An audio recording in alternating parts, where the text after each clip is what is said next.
fácil hoje. Eu iniciei a gravação, tá? Então, vamos começar com uns avisos. Eu tinha comentado na aula passada de que eu iria pegar uma planta baixa para a gente fazer uma atividade hoje de luminotécnica. Só que os coordenadores, ao longo da semana, já pediram para nós colocarmos os trabalhos continuados para vocês. Que seria o trabalho de segundo bimestre, né? Aí a gente não sabe se vai ser mais que um ou um.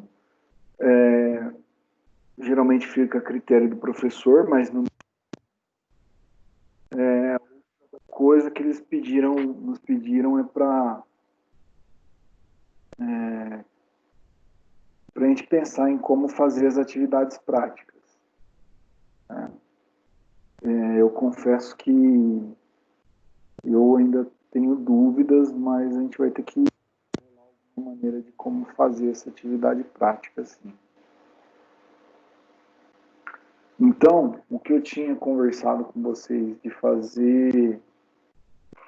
de inicialmente fazer aquela atividade luminotécnica, eu vou fazer um pouco diferente. Esse um pouco diferente vai ser o seguinte: eu vou pegar essa atividade de luminotécnica que a gente está pensando e vou mandar para vocês como se fosse um trabalho. Aí eu coloco os critérios lá do que deve ser atendido para iluminação. Então, vou ver se eu arrumo uma planta real. Vou tentar pegar uma planta real. Aí eu coloco os critérios que devem ser atendidos e aí vocês trabalham em cima e me entregam um material parecido com o que vocês fizeram no primeiro bimestre. Né? Um documento, se quiser usar AutoCAD para depois colocar lá, fazer a distribuição da iluminação, pode utilizar. Eu vou mandar o arquivo em CAD, para quem não tem AutoCAD. Se não quiser fazer recortes, mas vai precisar detalhar onde vai ser instalado, aí vocês vão ter que se virar um pouquinho para atender, para fazer como se fosse um projeto luminotécnico de um determinado local, né, de uma planta. A ideia é inicialmente utilizar alguma planta ou algo misto, né, não só industrial, nem só que seria um comercial. Vou tentar ver se eu consigo algo misto, eu já tenho algo em mente, mais ou menos. Aí eu passo para vocês, dividem em grupos, igual da outra maneira. Da outra vez, talvez era um pouco mais fácil, que a gente ainda estava... não tinha essa situação de quarentena, né? Então a gente não estava em isolamento social, mas agora nesse novo cenário, né? E aí vocês vão ter que se reinventar também aí para fazer as atividades. Provavelmente vocês vão precisar usar alguma ferramenta para fazer essa conferência. Se alguém da equipe tiver e-mail da Anhanguera ou da Edu, que o aluno pode ter, então se você baixar, fazer o download do Microsoft, que é esse que a gente está usando aqui, que eu uso para dar aula, ou que a faculdade recomendou, aí você consegue gratuito, e aí você consegue usar pela sua conta lá. Ninguém da equipe tem. Tem várias outras ferramentas disponíveis gratuitas aí que nem precisa instalar aplicativo nenhum, que ele roda no próprio navegador. Vocês conseguem fazer um trabalho para vocês conversarem, conseguem apresentar o material, igual eu estou fazendo aqui. Eu vou dar alguns exemplos. Tem o Zoom, tem o Meet Jitsi, é o nome dele. Depois eu posso mandar lá no final da aula, eu posso mandar o nome ou alguns sites lá para vocês. Mas tem várias, quando começou essa pandemia, várias ferramentas gratuitas foram disponibilizadas, tá? Tem o próprio Hangout da Google, então tem várias ferramentas aí que dá para usar sem ter a necessidade de comprar nada. Então, quer dizer, não tem desculpa para não pra fazer. É ideal que vocês reúnam uma primeira etapa, dividam as atividades, cada um faz uma. Não sei se estão acostumados a fazer isso, né? Às vezes eu já escutei aluno que o grupo, dentro de um grupo, cada um faz o trabalho de uma disciplina, mas aí fica a critério de vocês. O que tem que pensar é que a atividade é para ser feita em grupo. Então eu vou postar, a ideia é eu colocar amanhã. Eu selecionei umas 3 plantas aqui, mas eu só quero dar uma olhada nelas. Eu vou limitar só o tamanho para não ficar algo muito extenso para vocês ficarem fazendo, tá? Eu coloco as condições que devem ser atendidas. E aí vocês trabalham com os critérios de norma da NBR de luminotécnica e também do que a gente conversou em aula. E se forem surgindo dúvidas, igual vocês tiveram, né, no primeiro trabalho, aí vocês podem me chamar, a gente vai conversando, conversa da aula. Ou se quiser me mandar um e-mail, a gente marca um horário para algumas dúvidas também. Ficou claro? Todo mundo entendeu? Aí eu passando o trabalho, da ideia é dar pelo menos uns 15 dias aí para vocês fazerem. Tá?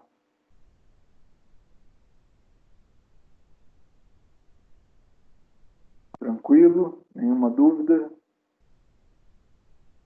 Mesma ideia do outro, tá? Entregar ele de maneira digital lá, enviar no meu e-mail, mas eu coloco todos os procedimentos que vocês devem fazer. Tá bem?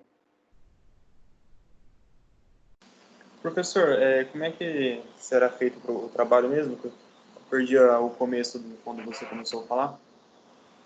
O trabalho, a ideia é fazer igual foi feito no primeiro, né? É fazer um trabalho sobre luminotécnica, mas aí vocês me entregam algo que é parecido com um documento, é um memorial, né? Como é que vocês chegaram na determinação daqueles cálculos.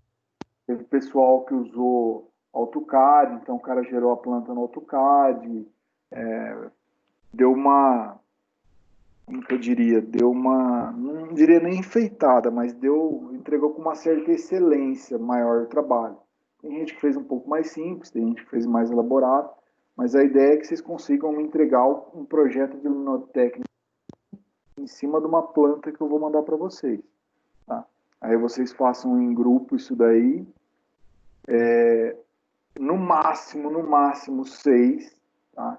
Não pode passar de 6, nem pede para fazer com 7, que já 6 já acho demais.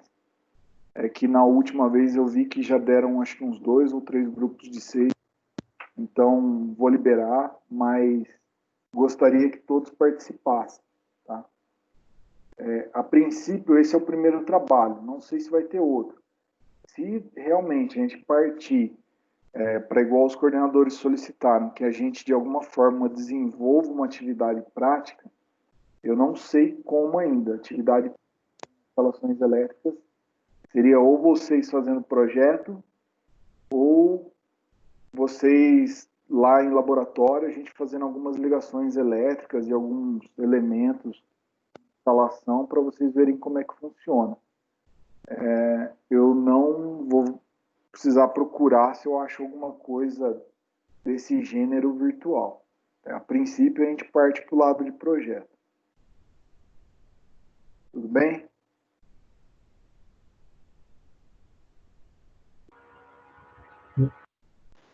Ok. As notas. O professor Menota ainda não está aparecendo. Realmente, ainda não coloquei, tá? Eu não terminei de corrigir. Então, a ideia, como a aula de hoje é curta, a ideia é usar o restante da aula hoje também para eu terminar de corrigir e lançar as notas, tá? Tanto dos trabalhos já está pronto já, mas falta terminar de corrigir as provas. Tudo bem? não se assustem de não ter aparecido, porque eu não lancei ainda.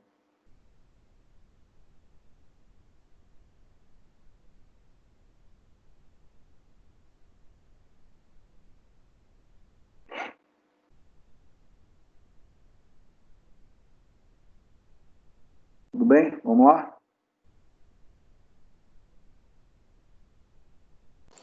Bora. Eu só compartilhar de novo.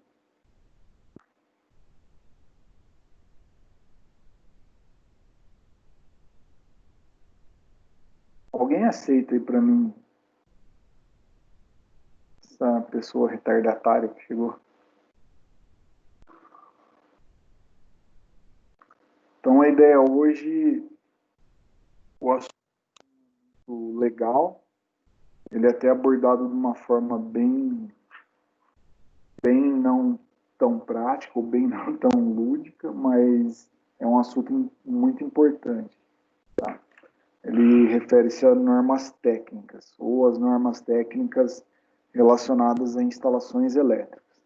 Tem várias que ele coloca aqui, talvez sejam as mais usadas, mas tem muita norma relacionada a instalações elétricas. Tá?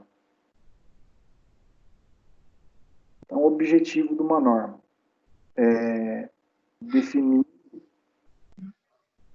Alguém quer falar alguma coisa? Definir os requisitos mínimos de uma instalação elétrica. Então, o que seria isso? Eu definir, a norma fala o que tem que ter minimamente para uma instalação, para que ela seja enquadrada dentro daquela norma. E se no futuro acontecer, a ideia da norma é que ela mitigue algum tipo de risco ou de incidente que ocorra no futuro. Mas se porventura vier a ocorrer e quem projetou tiver projetado dentro das normas, então a chance de você mitigado riscos de acidente ou de incidente é grande. Tá? Então, o objetivo da norma, definir requisitos mínimos de uma instalação elétrica.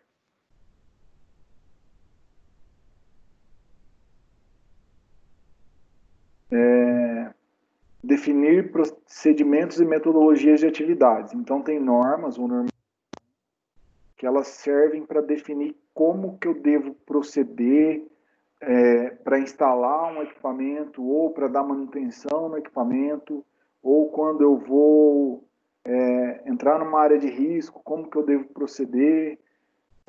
Então, é definir os procedimentos e metodologias de algumas atividades. E, assim, de uma maneira geral, né, seja uma norma de equipamento ou seja uma norma de procedimento, a ideia é sempre garantir segurança, tanto para a instalação, para o bem físico, quanto para os usuários ou alguém que, de alguma forma, está envolvida com aquela instalação. Tá?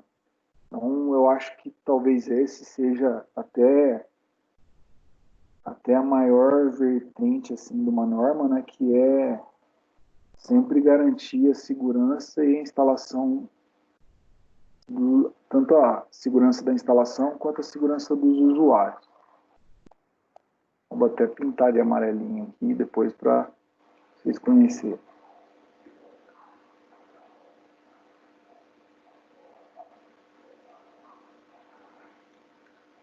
As responsabilidades. Então, dentro do livro didático de vocês, ele define 4 critérios de responsabilidades, né? Então, ele coloca lá qual que é a responsabilidade de cada um, mas daí eu fiz um apanhado e vou explicando de uma maneira geral aqui. Ele define lá quem é responsável por realizar a normatização nacional. É a Associação Brasileira de Normas Técnicas, né? Ou a BNT. Então, papel e responsabilidade da BNT, ela é responsável por elaboração, criação, revisão editar, promover fóruns ou grupos de revisões e discussões para, de alguma forma, manter as normas técnicas atualizadas ou gerar alguma norma técnica quando tem uma... Vou dar um exemplo aqui do microgerador fotovoltaico, né? Ou da geração fotovoltaica. Quando chegou a geração fotovoltaica no Brasil, saiu primeiro uma resolução da agência e saiu depois uma normatização da ABNT. O que é isso? Chegou um equipamento no Brasil que o pessoal queria usar e norma nacional que balizasse o uso dele, né? Tipo assim, vem algo importado, tá bom, mas qual que é o requisito mínimo desse equipamento? Como que eu colocando ele numa instalação, eu garanto que ele é seguro, garanto que ele não vai ocasionar um incêndio, garanto que ele tem proteções suficientes para causar algo externo ou no ambiente externo que ele está gerando essa energia. Então, chegou algo, a gente não estava preparado, então a ABNT precisou se mover rapidamente e, de alguma forma, ela criou, né, nesse tempo, a normatização que veio ser utilizada depois para definir como que tinha que ser os requisitos mínimos, por exemplo, dos geradores, não dos painéis, tá? Dos geradores fotovoltaicos, que é o sistema eletrônico que é responsável por toda a conversão de energia, de corrente contínua em corrente alternada. Tá? Então, esse é um dos papéis da BNT, citei só o exemplo. A outra responsabilidade é do Ministério de Trabalho e Emprego. Então, a ideia é, se não tiver uma normatização que defina algum tipo de procedimento para trabalho, a ideia é que o Ministério do Trabalho e Emprego, ou do Emprego e Trabalho, ele, de alguma forma, também promova alguns grupos ou um grupo para determinar como deve ser ou qual a melhor maneira de executar um determinado trabalho, pensando sempre na segurança do funcionário, do colaborador ou do trabalhador, pensando sempre em manter a integridade dele. A outra responsabilidade, como a gente está falando de energia elétrica, então ele coloca como ponto de responsabilidade da Agência Nacional de Energia Elétrica. Então, a ANEEL, ela não faz norma igual a BNT, mas ela faz algumas normatizações que são procedimentos ou requisitos que a concessionária, quanto os consumidores ou os clientes têm que seguir. Por exemplo, ele cita aqui no caso, mas lá na frente a gente vai ver, uma resolução 414, que ela estabelece todos os critérios mínimos de como devem acontecer ou como devem ser os procedimentos para de energia elétrica de um determinado consumidor. Tá? E a outra responsabilidade que ela divide aqui nesse quarto item seria a responsabilidade profissional. Então, ele fala lá que o profissional responsável pela instalação elétrica, ele deve ir uma RT, né? Para quem nunca viu essa sigla, aí imagino que a maioria já viu.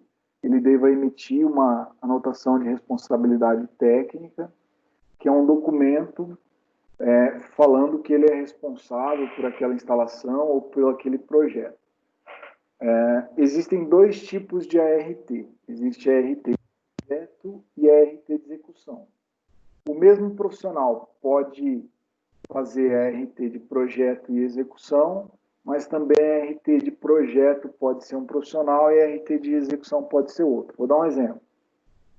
Vocês fazem um projeto, alguém contrata vocês para fazerem um projeto, aí você tem responsabilidade técnica sobre aquele projeto, mas na execução, ou você ou a empresa que você trabalha não tem o nicho de, por exemplo, de execução daquele projeto.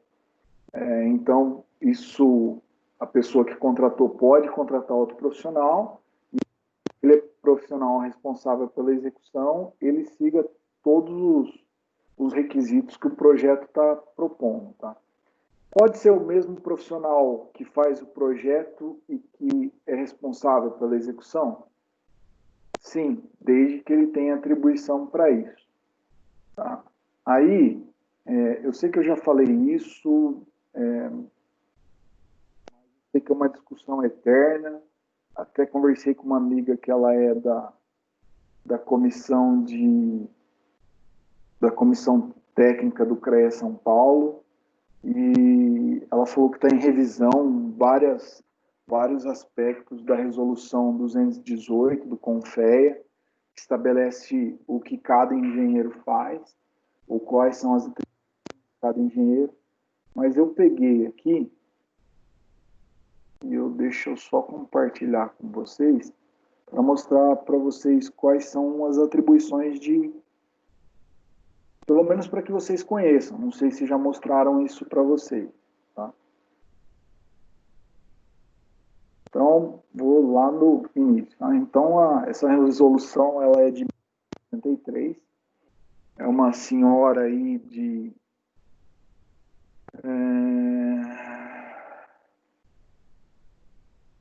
47 anos, se eu não estou errado nas minhas contas. Então, tá lá, o Conselho Federal de Engenharia, que é o CONFEA, Arquitetura e Agronomia.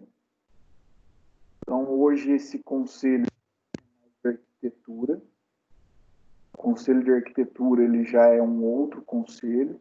Hoje o CONFEA é só Conselho de Engenharia e Agronomia. Tá? Usando das suas atribuições que lhe concedem nas letras D e F, tal. Ou seja, colocando o que é atribuição que ele pode determinar, resolve. Prefeito de fiscalização do exercício profissional. O que é isso? Se alguém for fiscalizar o que você está fazendo.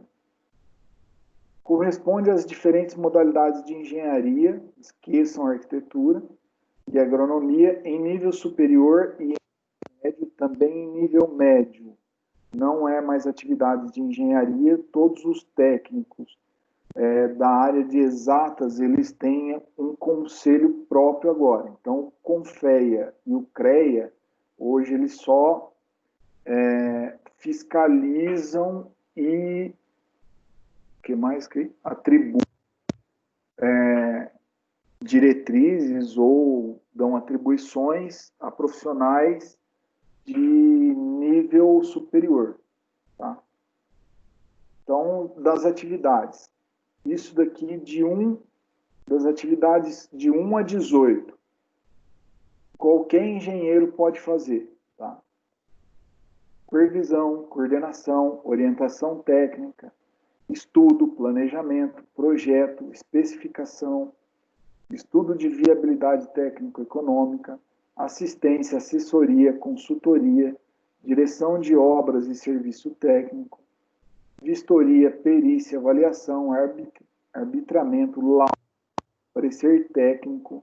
Esse laudo aqui, os engenheiros que são habilitados em laudo pericial para justiça, é um bom, como que eu diria, quebra-galho aí para tirar um dinheiro extra, tá? Quem gostar é só fazer um curso lá do CREA, daí o CREA manda seu nome lá para a justiça da sua cidade, da onde você tem o seu registro de CREA habilitado, e aí você pode fazer laudos periciais de processos jurídicos, tá? Então, uma dica. Desempenho de cargo e função técnica, quer dizer, trabalhar na atividade. Ensino, pesquisa, análise, experimentação, ensaio, divulgação técnica e extensão. Ser professor, ser pesquisador, ser analista, tá? Elaboração de orçamento, você pode ser um engenheiro que faz orçamento. Padronização, mensuração e controle de qualidade. Execução de obra e serviço técnico. Fiscalização de obra e técnico. Produção técnica e especializada, provavelmente esse produto técnico, condução de trabalho técnico, condução de equipe de instalação, montagem, operação, reparo ou manutenção, execução de instalação, montagem e reparo, operação e manutenção de equipamentos e instalação e execução de desenho técnico. Então, essas atividades aqui, qualquer engenheiro pode fazer dentro do seu âmbito de aplicação. Então, vamos olhar lá para o engenheiro civil. Tem algum que é uma das salas que tem aqui. Então, o que compete ao engenheiro civil, ou a atribuição do engenheiro civil, ele está disposto no artigo 7º. Então, quando vocês pegarem o diploma de vocês, no verso dele vai estar escrito, conforme habilitado conforme resolução 218 de 1973 do CONFEA, em seu artigo 7º. Provavelmente vai estar assim. Então, tá lá. Compete ao engenheiro civil, fortificação e construção. Esse daqui, eu confesso que eu nunca vi esse nome, pelo menos aqui no estado de São Paulo, mas deve ter. Tá? 1. O desempenho das atividades de 1 a 18, no artigo 1º dessa resolução, referente a edificações, estradas, pistas e aeroportos, sistemas de transporte, de abastecimento de água e saneamento, portos, rios, canais, barragens e diques, drenagens e irrigação, pontes e grandes estruturas e seus serviços afins e correlatos. Tá? Entendam como serviços qualquer coisa que está relacionado com esse tipo de atividade. Tá? Aí o engenheiro eletricista. O engenheiro eletricista, ele pode ter 2 artigos. Tá? Ele pode ser ou engenheiro eletricista somente, ou engenheiro eletricista modalidade eletrotécnico. Então, ele ter o artigo 8º e o artigo 9º. Aí a gente não tem uma sala de engenharia elétrica aqui nessa disciplina. A gente tem uma sala de engenharia de controle e automação. A engenharia de controle e automação, não, quando foi criada essa resolução, não Professor, existia. tem engenharia elétrica aqui, viu? Tem? Então, desculpa. Foi mal, então. Então, eu achei que tinha só engenharia de automação e controle. Desculpe, então. Então, tem engenheiro eletricista de automação e controle aqui. Então, vamos ler e depois eu explico de engenharia de automação e controle. Engenheiro também. Não, civil eu li. É o 7º aqui. Civil eu lembrava. Então, do engenheiro eletricista, é o artigo 8º ou o artigo 9º ou o artigo 8º e o 9º. Na Anguera, qual que é a habilitação que eu tenho, professor? Engenheiro eletricista, artigo 8º e artigo 9º. Você vai sair lá no seu diploma com as 2 habilitações. Então, do artigo 8º, o desempenho das atividades de 1 a 18, que é aquilo lá, fazer projeto, coordenar, supervisionar, blá, blá. Primeiro dessa resolução, referentes a geração, transmissão, distribuição e utilização de energia elétrica, equipamentos, máquinas elétricas, sistemas de medição e controle e seus serviços afins e correlatos. Tá? Aí vamos olhar o artigo 9º.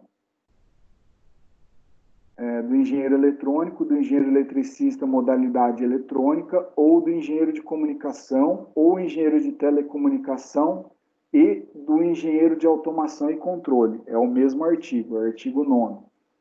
Desempenho das atividades de 1 a 18, que é aquele rol de atividades, referente a materiais elétricos e eletrônicos, equipamentos eletrônicos em geral, sistemas de comunicação e telecomunicações, sistemas de medição, controle elétrico e eletrônico, seus serviços afins e correlatos.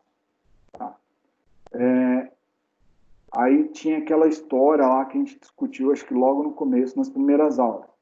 Professor, então, engenheiro de automação, engenheiro civil, pode fazer projeto elétrico?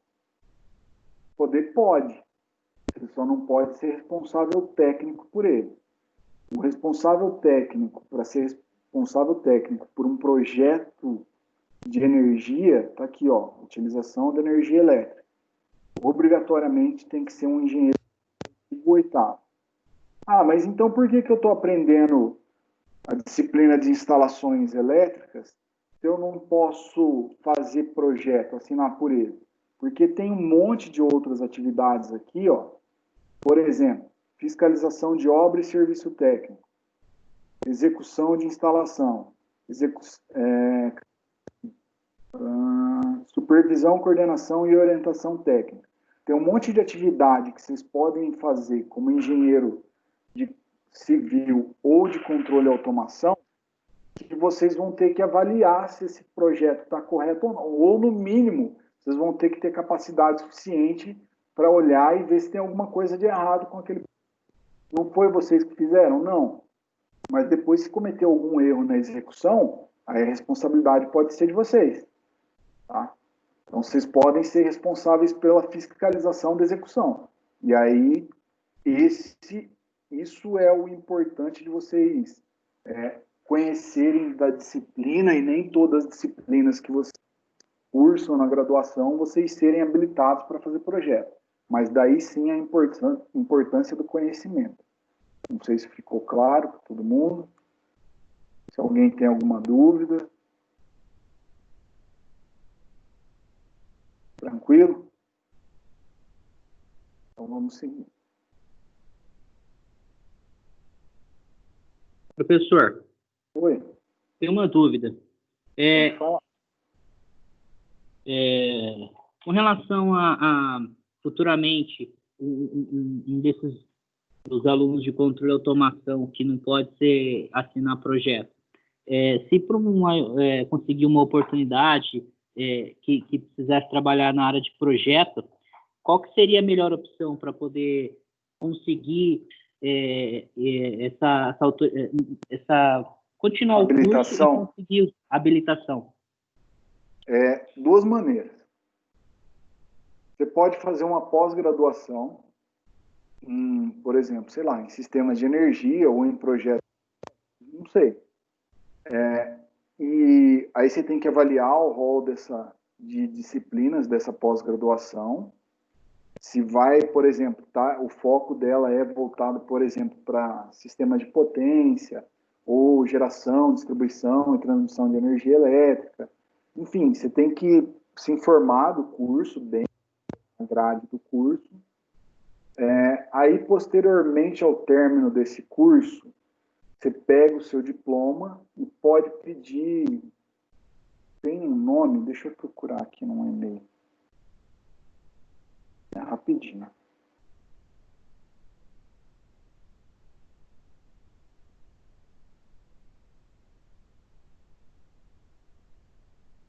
Até tem essa minha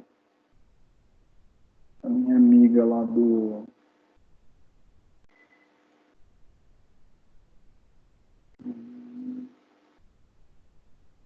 Na hora que você quer um negócio, você nunca acha rápido, né?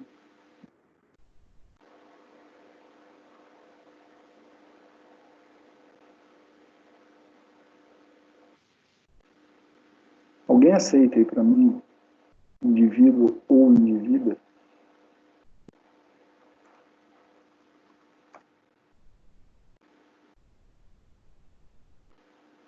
Não tá achando, não tá feio o negócio. Achei.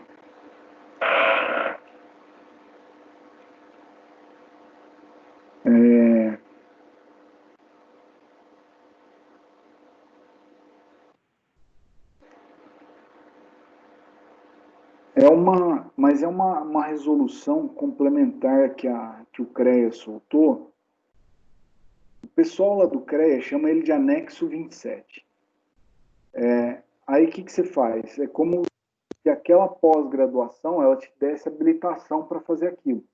Então você vai mandar o diploma, a grade curricular de seu diploma, e aí o CREA entra lá num comitê de avaliação do CREA, daí esse comitê avalia as disciplinas que você avaliar a carga horária do curso e as disciplinas que você estudou. E eles entendendo que é pertinente o curso, tipo assim, realmente te focou para você aprender aquilo, eles te dão a outra atribuição. Por exemplo, aí vocês poderiam começar a ter a atribuição do artigo 8º. Tá? Algumas cidades, até que eu estava procurando esse e-mail porque essa colega minha, ela dá aula também, e eles estão montando um curso, só que é lá na Unilins, é lá em Lins, tá? É meio longe daqui, mas tem mais faculdades fazendo essa mesma coisa. E a própria faculdade, ela já vai lá e leva para o cara, assim, ó, estou montando um curso desse, que é para habilitar profissional no artigo 8º, por exemplo, de engenharia elétrica. Eu queria só que você validasse isso. Então, já está previamente validado. Então, quando vocês mandam para o CREA, não precisa nem passar pelo comitê de análise. Que o curso daquela universidade já está habilitado, né, pós-graduação, então é natural isso, né, de uma maneira mais rápida. Mas essa é uma alternativa. Eu acho que é a mais barata e de quebra, assim, você tem uma pós-graduação e ainda está se habilitando com mais um artigo. Hoje, meu ponto de vista, tá? É a mais rápida e, além de você ainda ter a pós-graduação, ainda você ganha uma segunda habilitação. A outra maneira, você ter 2 graduações. Né?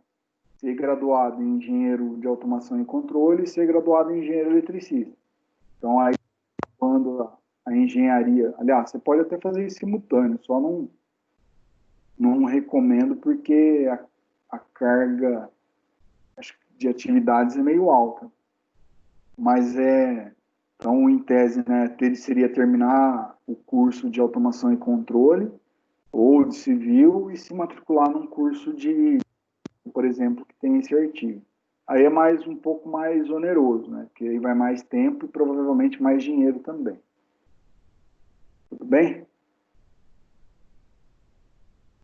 Tranquilo. Um amigo comentou comigo que ele fez um curso de automação e controle. Uhum. E, no caso, ele também chegou nesse problema aí. Ele queria trabalhar numa área, só que aí não podia estar assinando. E ele pesquisou, e aí ele falou assim que ele conseguiu um curso pela internet de pós-graduação. Agora eu não vou lembrar falar sobre o curso e tal, mas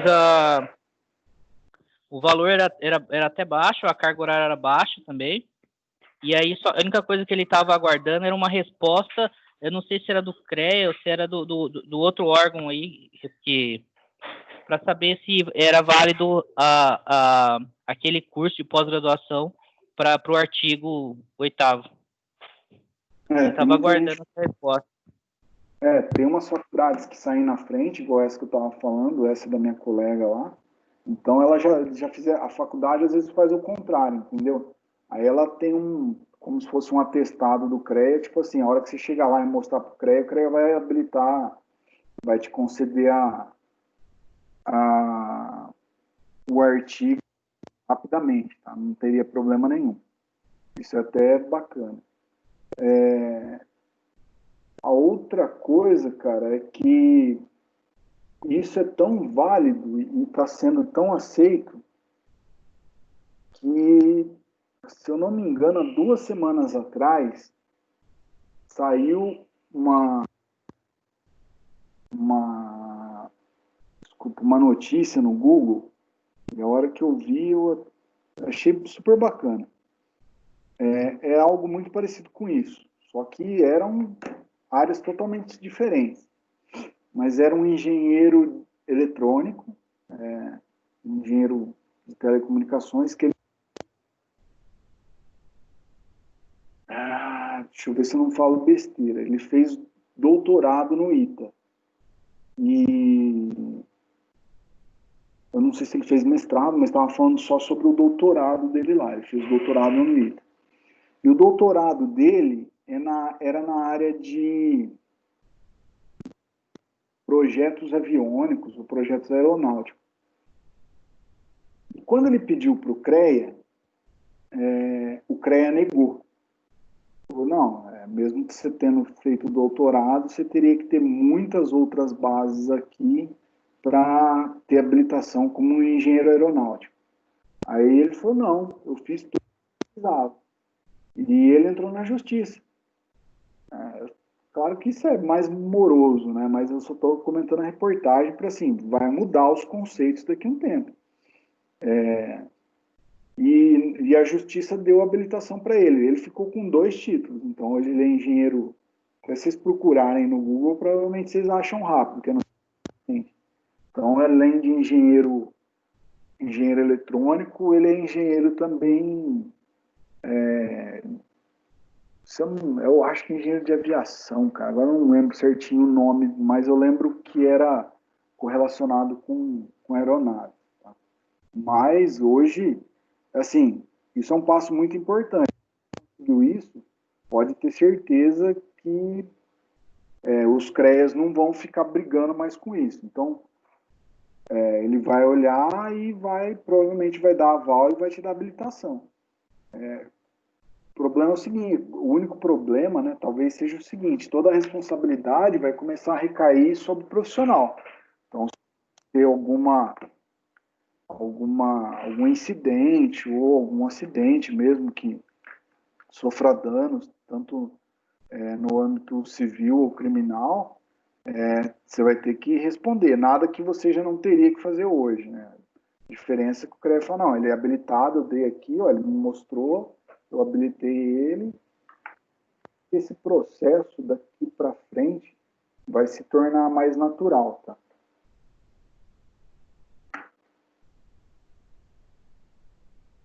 Mais comentários. Vamos sair desse slide aqui, né? Senão a gente não sai dele hoje. Então, a primeira norma que o livro de vocês apresenta lá, sobre a NBR 5410, a versão 2004.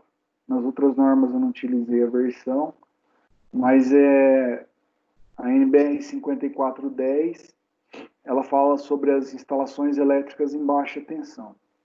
Então, tá lá, né? Essa norma, ela estabelece os gerais que devem ser satisfeitos em uma instalação elétrica de baixa tensão, principalmente instalações elétricas de edificações, tanto residenciais, como comerciais, quanto industriais, tá aqui, né? E de serviços, a fim de proporcionar segurança aos seres humanos, animais, para a instalação também, e promover o funcionamento adequado da instalação por meio dos fatores descritos no documento, impulsionar a conservação dos bens. Exemplo, né? Coloquei 2 exemplos que eu trato, são tratados lá na NBR 5410. Por exemplo, coloração e identificação dos condutores de fase neutra. Ela fala como deve ser a coloração ou a identificação segundo a normatização. Então, isso é importante, por exemplo, para um eletricista. A hora que ele estiver numa instalação, e se essa instalação for normatizada, ou ter sido elaborado o projeto e a execução com base na normatização, então ele vai ter certeza, ele deve usar outros meios para se certificar de que tipo de condutor que é, mas já é um grande indicativo para ele que é uma sinalização. Tá? Por exemplo, também a NBR 5410 trata sobre como devem ser os aterramentos das partes metálicas numa instalação. Tá? Então ela fala que qual o tipo de aterramento que a gente pode utilizar, então tem alguns tipos de aterramento, como deve ser. Então a 5410 ainda fala que nós já tratamos alguns assuntos dela aqui nessa disciplina, sobre dimensionamento de eletrodutos, como deve ser dimensionado alguns condutores, então ela tem alguns preceitos lá dentro da própria norma. Então, tudo que é relacionado à instalação elétrica em baixa tensão, de alguma forma está abordado na NBR 5410. É uma ampla, tá? E essa versão 2004, que eu, se não me engano é a última revisão, mas é uma norma bem antiga já, que já vem sendo elaborada e construída já há um bom tempo.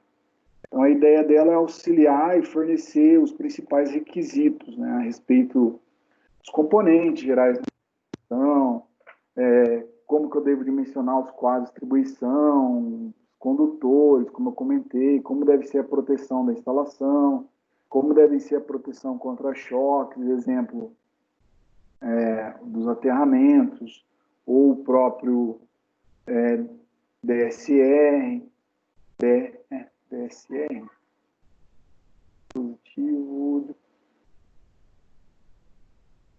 DR, desculpa, que é o dispositivo de proteção residual, como que devem ser protegidas as instalações contra perturbações magnéticas, quedas de tensão, falta de energia. Então, tudo isso é abordado dentro da NBR 5410.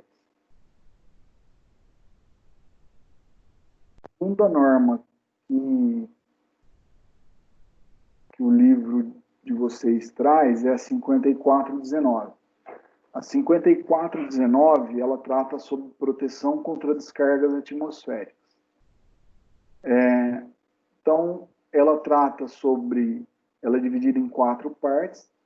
Aí, dentro das 4 partes, a primeira parte fala sobre os princípios básicos da proteção contra descargas atmosféricas, o gerenciamento de risco para proteção contra descargas atmosféricas, os danos físicos a estruturas e perigos a vidas. Então, ele traz toda uma contextualização do assunto, e os sistemas de proteção para sistemas elétricos e eletrônicos internos na estrutura. Até essa daqui eu posso até falar um pouquinho, que um tempo atrás nós fomos auditados, a gente teve uma auditoria interna sobre nas instalações lá do nosso grupo, e não era uma auditoria externa, mas a interna também ela é tão ou às vezes até mais criteriosa que a auditoria externa, e eles falaram para nós o seguinte: olha, as instalações do grupo, as instalações não de edificações, instalações como subestações, né? As subestações do grupo não estão atendendo plenamente a NBR 5419, que é a proteção contra descargas atmosféricas. Aí caiu para eu responder, porque eu sou um dos responsáveis sobre os projetos dessas instalações. A gente demanda internamente, contrata algumas empresas para fazer esses projetos para nós. Eu falei, peraí, então, preciso entender o que está acontecendo ou em que momento que a gente falhou. Aí, fui ver lá o que essa auditoria tinha. Ela pontuou vários itens que a gente estava descumprindo. E aí fiz uma reunião com alguns projetistas e com alguns especialistas do assunto. Avaliamos a norma a fundo e aí a gente devolveu a seguinte para a auditoria. A NBR 5419, ela não é aplicável a instalações elétricas de média ou alta tensão. Então, a NBR 5419, ela só é aplicável ao âmbito de instalações comerciais, industriais ou residenciais. Aplicável a instalações que são dedicadas a um serviço de sistema elétrico. Ralf, professor? Oi? Tem um colega meu tentando entrar aí. Você tem como aceitar aí? Não tem não. Quando for assim, vocês podem aceitar ele, viu? Tá bom? Mas já aceitei aqui. Ah, beleza. Valeu. Valeu, professor. Bom, então a ideia dessa norma, ela estabelece quais os critérios de como deve ser a proteção de descargas atmosféricas. Mas, por exemplo, daí conversando com os projetistas, com os especialistas, a gente descobriu, né, estava exemplificando o caso, que essa norma não é aplicável para sistemas elétricos de potência, por exemplo. E aí, só que eu tinha que dar uma resposta completa para esse pessoal. Se não é essa norma que você utiliza, qual é a norma que eu utilizo? Então, não existe uma norma nacional que ela é aplicável a descargas atmosféricas para sistemas elétricos de potência. Então, a gente usa uma norma internacional, né? Então, que assim, a gente não ficaria descoberto, então a gente está trabalhando dentro de uma norma, só que essa norma nacional ela não é aplicável para esse tipo de projeto lá que eu estava comentando, que a auditoria veio falar conosco. Devolvemos para ele e falou, olha, essa norma nós olhamos a fundo, se olhar no item tal, tal e tal, na própria norma ela está escrito quais são as exclusões dela, ou seja, do que ela não trata, e dentro daquelas exclusões está como sistemas e serviços de transmissão e distribuição de energia elétrica. E nós já mostramos para eles também, ó, e aí, inclusive a gente não usa, para não ficar nenhum projeto sem parâmetro normativo, a gente utiliza essa determinada norma. Por que eu falei isso para vocês? Apesar de a gente ter muita norma nacional, pode ser que em um determinado momento vocês encontrem algum projeto, vão se deparar com algum projeto, seja no âmbito civil, seja no âmbito de material, ou correlacionado com eletrônica, que vocês vão, às vezes, ver que não tem uma norma nacional vigente para aquilo. Ah, não tem uma norma nacional vigente, o que eu vou fazer? Ah, não vou fazer o projeto não, tenho medo. Não, não é por aí. Então, o que você deve se embasar tem uma normatização nacional vigente? Você procura uma normatização internacional que mais se adeque ao seu projeto, ou que você pode se embasar para fazer o seu projeto. E aí, quando você fizer o memorial descritivo lá do seu projeto, você pode colocar lá na referência bibliográfica as normas que você utilizou. Tá? Só um exemplo. Tudo bem?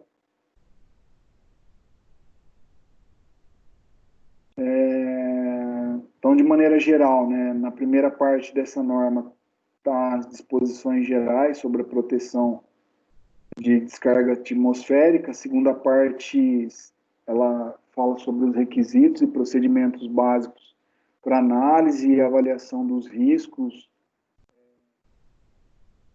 nas estruturas elétricas ocasionadas por descarga. A terceira parte dessa norma estabelece os aspectos, os procedimentos referentes à proteção contra os danos físicos e contra lesões de seres vivos, contra descargas atmosféricas. E a quarta parte, ela disponibiliza informações para projeção, instalação, manutenção do sistema de proteção elétrica. Ela dá até alguns que a gente chama de modelos, né? Como devem ser modelados os sistemas para ser enquadrados dentro dessa norma. Aí a outra norma que o livro didático de vocês traz é a 135/34, na sua versão de 1995, que fala sobre instalações elétricas em estabelecimentos de assistenciais, ou ainda, essa normativa ou essa norma fornece instalações complementares a respeito das condições mínimas requeridas em instalações elétricas de caráter assistencial de saúde, tendo por objetivo garantir a segurança, principalmente das pessoas. Então, o que é isso? Vou fazer instalação elétrica, ou vou fazer o projeto de uma instalação elétrica, ou vou fiscalizar o projeto de uma instalação elétrica de um hospital, estabelecimentos assistenciais de saúde. Bom, que norma que eu devo me embasar? Só pela NBR 135, 34? Não. Eu tenho que me embasar tanto pela NBR 135, 34, quanto pela NBR 5410, se for uma instalação de baixa tensão.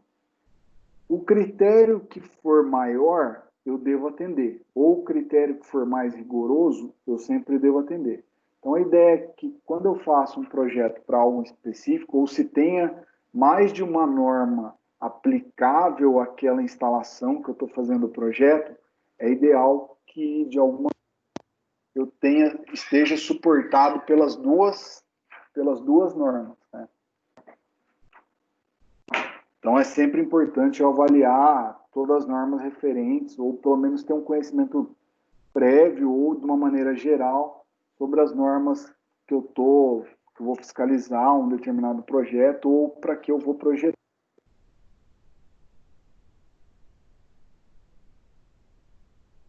A terceira norma que o livro apresenta é a 13570, na versão de 1996. Então, ela trata sobre instalações elétricas em locais de afluência de público. Então, está lá, ele colocou que a normativa refere procedimentos complementares para instalações elétricas em locais de afluência de público. O que é isso? Onde eu tenho muita movimentação ou aglomeração de público. Almejando garantir o funcionamento adequado do local, a segurança dos seres humanos e animais e também proporcionar aspectos fundamentais que impulsionem a conservação do bem. Então, de uma maneira geral, a norma tenta abranger todos esses aspectos de segurança. Então, a ideia dela é um documento auxiliar, né? Talvez um documento complementar a 5410, quando se trata de locais de afluência pública, que, de alguma maneira, fornece sempre informações adicionais a 5410. Então, por exemplo, dentro da 5410, provavelmente não está falando ou não cita algo sobre como devem ser ou quais os requisitos mínimos para as instalações elétricas onde eu tenho afluência de públicos. Então, 13570 vem e cobre essa lacuna que, de alguma maneira, a 5410 não tratou. Tá? A outra norma é a NBR 14639, na sua versão 2001. Essa norma é sobre posto de ou instalações elétricas. Então, essa norma apresenta requisitos mínimos que devem ser considerados em instalações elétricas referentes a equipamentos e dispositivos elétricos dispostos em postos de serviço. Os postos de serviço são áreas classificadas de acordo com a finalidade, ou seja, algo que tem uma finalidade específica, podendo ser a área na qual uma atmosfera explosiva de gás está presente ou na qual é provável sua ocorrência, e áreas nas quais não é provável a ocorrência de um ponto de exigir precauções especiais. Então, sempre que eu for tratada uma instalação que ela tem algum tipo de especificidade, por exemplo, vou fazer instalação elétrica de um laboratório de análise, de análise química, e lá são analisados gases ou líquidos, que é um gás também, né? Não deixa de ser um gás, são analisados líquidos. Então, eu tenho que tomar todas as precauções, tanto no âmbito da NBR 5410, quanto utilizar também a NBR 14639. Por exemplo, pode ser que a NBR 14639 ela fale o seguinte, que dentro de um ambiente explosivo, você não pode um interruptor que produza, de alguma maneira, arco fotovoltaico, que é os interruptores convencionais que a gente conhece. Então, você tem duas alternativas para fazer, por exemplo, o comando de uma iluminação lá dentro de um local desse. Ou você se utiliza de uma chave, e aí ela não tem arco elétrico, ou você coloca toda a parte de controle da iluminação fora desse ambiente, ou seja, como se deixasse num ambiente externo para ligar e desligar a iluminação desse local, de maneira a não correr uma faísca elétrica e, de alguma maneira, produzir um incêndio, alguma explosão. Tá? Então, a NBR 14639, ela trata de todas essas instalações de risco. Aí eu coloquei um adendo aqui, mas está falando lá no livro de vocês também, que foi aquela história que eu comentei da 59 sobre proteção contra descargas atmosféricas. Então, eu comentei lá o seguinte, que como não tinha uma norma nacional, aí nós nos embasamos para os projetos numa norma internacional. Então, por exemplo, a gente optou por usar uma norma IEC, que é o Comitê Internacional Eletrotécnico. Tá? Sempre que eu não tenho uma norma nacional, então, como eu comentei com vocês, é importante eu me embasar em alguma normatização. Então, é ideal que seja um órgão nacional, seja qualquer um desses. Ou a IEC, ou a ANSI, ou a NEMA, ou a DIN, ou a I3E, que eu não coloquei aqui, mas de alguma maneira que seja um órgão que tenha representatividade internacional, não só nacional. Tá? Ou ainda também, né, as normas, muitas das normas brasileiras, elas são construídas geralmente algum embasamento ou de uma ou de mais de uma dessas organizações ou dessas normatizações. Né? Por exemplo, você pegar a norma que eu comentei lá sobre inversor para gerador fotovoltaico. Ela se embasa, ela foi criada, tem uma, mas ela é totalmente embasada, até é referenciada essa bibliografia dentro da norma, dentro das normatizações da IEC e das normatizações da I3E, que eu não coloquei a I3E para vocês. Tá? Então, mas só para relembrar, né, que sempre que eu não tenho algo nacional, ainda eu verifique se eu não tenho uma normatização internacional para que eu consiga seguir ou, no mínimo, me embasar. Tá? Pensando lá no âmbito de segurança, que ele dividiu em 4 aspectos, né? Então, uma outra norma ou um outro tipo de norma que a gente tem está relacionada a processos ou como devem ter alguns critérios para se trabalhar em algumas instalações e serviços de eletricidade. Né? Então, a NR10 ela é uma normatização nacional, é uma normatização que ela do meu ponto de vista, eu acho boa. Dá para falar que ela é um marco, assim, principalmente na área de sistemas elétricos de potência. A gente tinha uma maneira de trabalhar antes da NR10, depois da NR10 a gente teve outra maneira, outros conhecimentos e outros pensamentos que vieram para se trabalhar. Tá? Então, é uma norma regulamentadora, o Ministério do Emprego e Trabalho segue ela à risca. Se acontecer algum acidente com algum funcionário, o juiz provavelmente vai se ater se todos os procedimentos de trabalho e serviço desse funcionário estavam sendo seguidos segundo essa norma, não ele, né? Ele vai indicar um perito, para o perito avaliar isso, se foi seguido, mas é uma norma que fornece os requisitos e condições mínimas de medidas de controle e sistemas preventivos que devem ser considerados em qualquer trabalho que envolva serviços com eletricidade, tanto em baixa tensão, média, quanto em alta tensão. Essa é uma norma muito interessante, que é uma norma que foi construída por vários players ou por vários agentes, assim, tanto do setor elétrico quanto da indústria, tá? Então, foi uma norma que ela foi construída a várias mãos, então, de alguma maneira procurou-se ser todos os tipos de atividades e instalações que a gente tem. Então, é uma norma que ficou muito ampla,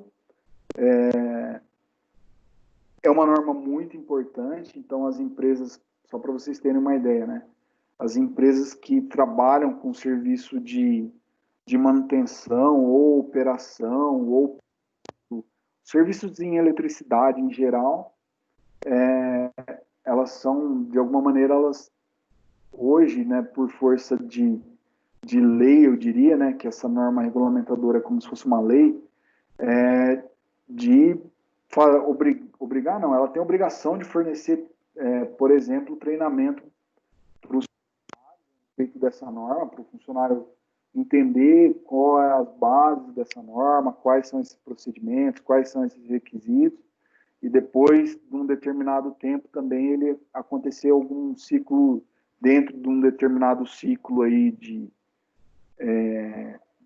tempo, acontecer a reciclagem desse processo dentro dessa norma. Então é como se ele tivesse, na primeira vez ele fizesse uma habilitação, então ele tivesse uma certificação, quer dizer, ele está certificado, ele conhece aquela norma. Claro que entram alguns outros requisitos que eu não vou entrar aqui, que são mais específicos, além de só conhecer a norma, tá? Mas ele promove que ele tenha esse conhecimento e garanta que esse conhecimento fique perene, né? Que são as revisões, se eu não me engano, a cada 2 anos que ele tem que fazer uma reciclagem desse curso, tá? Então, exemplos que essa norma abrange, né, são segurança em projeto, situações de emergência, situações de trabalho, segurança em trabalho, e por aí vai. Tá? É uma norma bem ampla.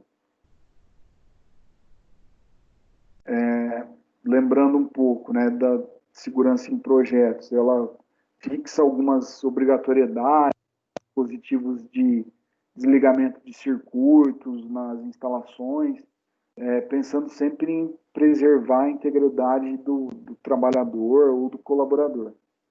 Então, ela também estabelece alguns procedimentos básicos ou fundamentais que deve ser atendido nas instalações ou nesses serviços de eletricidade, de maneira que eu consiga garantir e que seja perene isso, de manter a segurança da pessoa ou do trabalhador que está executando algum tipo de atividade ali naquela instalação. A outra norma que eu trouxe aqui, que eu trouxe normas que o livro de vocês trata, mas a gente possui várias NRs, tá? Muitas normas regulamentadoras, é claro que cada uma aplicável a um determinado tipo de atividade funcional, eu diria assim, mas uma segunda que o livro de vocês traz é a NR23, que é a proteção contra incêndios. Então, a NR23 estabelece os critérios fundamentais conter em qualquer local de trabalho em relação à proteção contra incêndios e medidas preventivas em geral. Tá? Às vezes, juntamente com a NR23, aqui no estado de São Paulo, além de cumprir a NR23, a gente tem que cumprir alguns requisitos que está relacionado ao corpo, à corporação da Polícia Militar, do Corpo de Bombeiros. Então, para eu ter um auto de vistoria, que é como se fosse um alvará, né, de funcionamento de uma instalação, além de cumprir a NR23, eu também tenho uma normatização do bombeiro, eu não lembro se é IT20, IT23, agora eu não lembro. O Gleidson deve lembrar de cabeça, mas eu não lembro qual que é essa IT. Tá? Então, dependendo do estado, além de cumprir a NR, pode ser que eu tenha que cumprir mais uma normatização vigente do estado. IT17, professor. Obrigado. Ô, professor, existe algum... Como que eu vou te fazer essa pergunta? Mas vamos colocar assim, ó. Quero desenvolver um projetinho, sei lá, vou colocar algo mais simples, um carro elétrico, um carrinho pequenininho elétrico. Ok. E existe algum cronograma que eu tenho que seguir de todas as normas a serem consultadas, ou eu tenho que mergulhar de cabeça e sair pesquisando normas que abordem qualquer assunto correlacionado?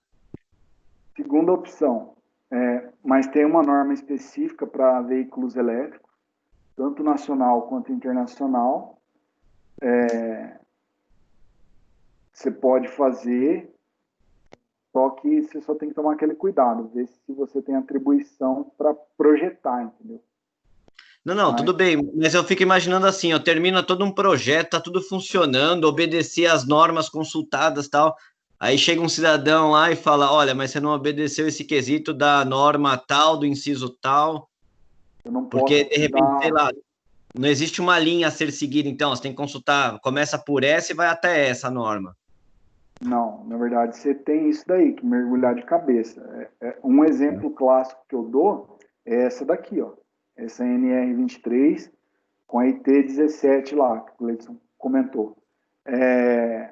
Cara, os caras, pra você ter uma ideia, no estado de São Paulo, quem fornece esse alvará chama a VCB, chama Auto de Vistoria do Corpo de Bombeiro. Quer dizer o seguinte, sua instalação tem todos os sistemas de proteção contra incêndio estão garantidos ali se ocorrer uma falta ou se ocorrer um sinistro. Então, a instalação está, de alguma maneira, toda cercada com ativos preventivos. Aí o corpo de bombeiro, ele não vai sair batendo de porta em porta ou de... Não, acho que foi muito exagerado. Ele, de alguma maneira, ele não vai ficar falando para os principais players aí que desenvolvem o projeto, olha, gente, eu mudei vírgula aqui na instalação. Geralmente ele muda, solta no Diário Oficial de São Paulo. Aí dá para você contar no dedo as pessoas que leem o Diário Oficial para saber que teve uma mudança dessa. Salvo empresas que trabalham com isso e ficam muito atentas com esses itens, você pode acontecer tudo isso que você falou. Você mergulhou na NR23, você olhou uma IEC, você se precaveu de todas as maneiras. Mas no final tinha uma normatização lá do estado, naquele estado, e falava o seguinte, olha, você tinha que olhar, sei lá, né? A IT 325.200 e tanto, para você... Se eu tem um parafuso aqui no seu projeto que não contemplou. Então, você tem que voltar ao seu projeto e contemplar isso também. Pode acontecer sim, tá? Não é difícil, não. Não, beleza, esclareceu bem minha dúvida aí. Tanto que É um trabalho bem de carcereiro mesmo, então, o negócio, né? Tanto que a gente depara muito com essa situação. Vou dar o meu exemplo pessoal, tá? A empresa lá onde eu trabalho, meu primeiro emprego de dia, a gente tem 4 distribuidoras. Tem 3 distribuidoras no estado de São Paulo e uma distribuidora no estado do Rio Grande do Sul. Tem muita diferença. A base é a mesma. A base geralmente é a mesma. Tá? Tipo CNR23. Mas a hora que você começa a entrar nos detalhes específicos de cada estado, legislação do estado, legislação ambiental, legislação do de bombeiro ou de quem dá o aval para aquela instalação funcionar. Cara, cada lugar é um lugar. Então, às vezes, geralmente são detalhes, nada que às vezes comprometa seu projeto, mas que às vezes atrasam o seu cronograma de entrega, por exemplo. Tá? Beleza. Vai iniciar um projeto, você tem que ter um grupo de homicídio junto, então. Vai executando um de cada vez. Porra, meu, puta merda. Em padrão internacional, ele tem as dificuldades deles, mas eles são mais organizados. Pelo menos num primeiro ponto de vista aqui da minha parte, eu acho que o padrão internacional tem um pouco mais de organização com isso. Sim, eles vão te é bom.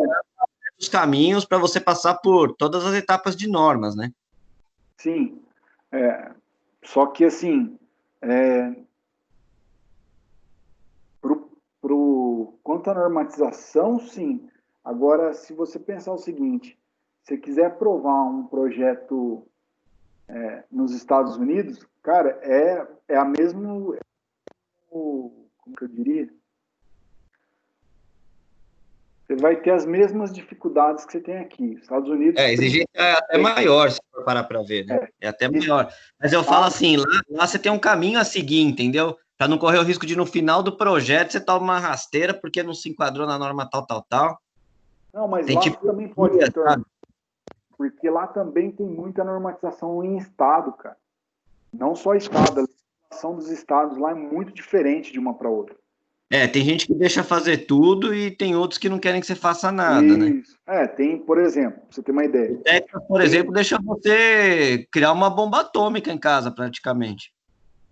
Tem estados que você pode trabalhar de engenheiro sem a licença. Eles chamam de licença lá, né? É como se fosse o CREA, a carteirinha do CREA. Tem estado lá que você trabalha sem a licença naturalmente. Mas a única coisa é o seguinte, que eles pedem que você seja graduado. Mas a maioria dos... Não, além de você ser graduado, lá não tem um órgão que é eu diria, do país inteiro, igual o Confea aqui. Lá os órgãos são estaduais.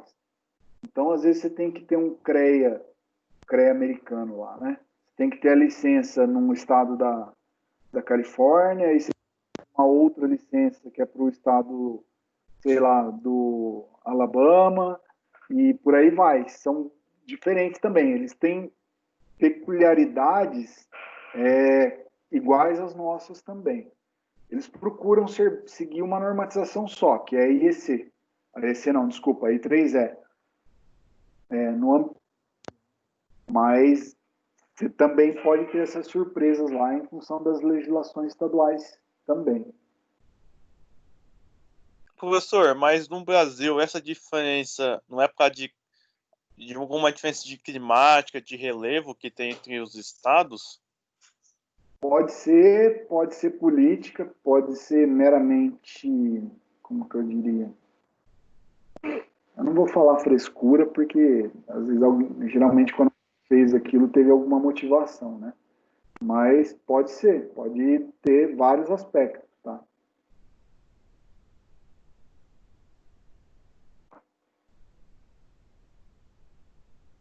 Vamos lá para a próxima. Aí o outro que ele coloca, que seriam como se fosse no âmbito de responsabilidades ainda, né? É da resolução 414, lá da ANEEL. Então, essa resolução, o que a ANEEL faz? A ANEEL faz norma. É como se fosse uma norma, mas o nome dela não é norma. Geralmente a gente chama de resoluções. Então, as resoluções, elas, de alguma maneira, são atos normativos, que é algo que você tem que seguir, né? Quem está debaixo do guarda-chuva da ANEEL. Ou seja, quem a ANEEL estabelece como devem ser as regras. Então, a ANEEL, ela tem uma resolução muito importante, que ela é aplicável tanto às concessionárias de energia elétrica quanto aos que é a resolução 414. Então, a resolução 414, ela estabelece todas as condições fundamentais para o fornecimento de energia elétrica. Então, ele fala como que deve ser o atendimento, como que eu devo fornecer energia. Dentro dessa resolução, chama outras resoluções que falam como que deve ser a qualidade da energia, mas ele não entra, por exemplo, no critério de falar assim, como deve ser